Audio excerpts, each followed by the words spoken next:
చూద్దాం. రాజధానిలో ఆషాఢమాస బోనాల ఉత్సవాలను ఘనంగా నిర్వహించేందుకు రాష్ట్ర ప్రభుత్వం ఏర్పాట్లు చేస్తోంది. హైదరాబాద్, సికింద్రాబాద్ జంట నగరాల్లో బోనాల ఉత్సవాల్లో అమ్మవారి ఆలయాల్లో పట్టు వస్త్రాలు సమర్పించనున్నారు సీఎం, మంత్రులు. జూలై 1న బల్కంపేట ఎల్లమ్మ పోచమ్మ ఆలయంలో మంత్రులు కొండా సురేఖ, పొన్నం ప్రభాకర్లు పట్టు వస్త్రాలను సమర్పించి ఉత్సవాలను ప్రారంభిస్తారు.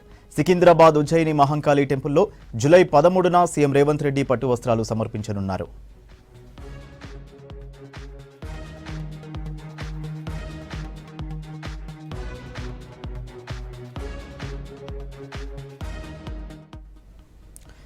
జూలై 20న హైదరాబాద్ లాల్ దర్వాజా సింహవాహిని మహంకాళి ఆలయంలో డిప్యూటీ సీఎం బట్టి విక్రమార్క పట్టు వస్త్రాలను సమర్పిస్తారు.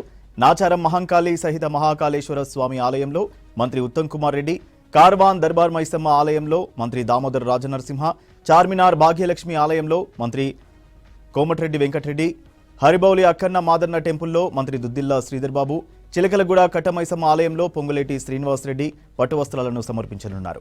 ఇక సబ్జిమండి నల్లపోచమ్మ ఆలయంలో మంత్రి తుమ్మల నాగేశ్వరరావు, ఎస్ఆర్ నగర్ కిలా మైసమ్మ ఆలయంలో మంత్రి సీతక్క, మీరాలమ్మండి మహంకాళి టెంపుల్లో మంత్రి జూపల్లి కృష్ణారావు, బేలలోని ముత్యాలమ్మ ఆలయంలో మంత్రి గడ్డం వివేక్ వెంకటస్వామి పట్టు వస్త్రాలను సమర్పించనున్నారు. గౌలీపుర మహంకాళి ఆలయంలో మంత్రి వాకిటి శ్రీహరి పట్టు వస్త్రాలను సమర్పిస్తారు.